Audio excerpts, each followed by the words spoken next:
এই আওয়ামী লীগ সরকার বাংলাদেশের নির্বাচন ব্যবস্থাকে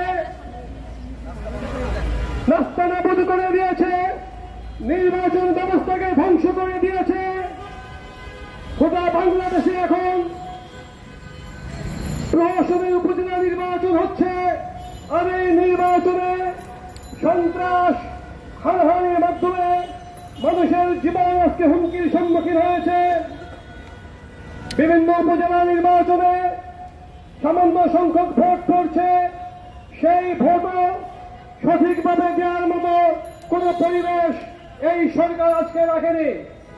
প্রিয় বন্ধুগণ, আজকে উপজেলা নির্বাচনে এই প্রশাসন এর পাশাপাশি দেখেছেন যে আজকে আমাদের যে বিদ্যুৎ ব্যবস্থা আজকে লোডশেডিং এর মাধ্যমে মানুষের জীবন অস্তব্যস্ত হয়ে গিয়েছে।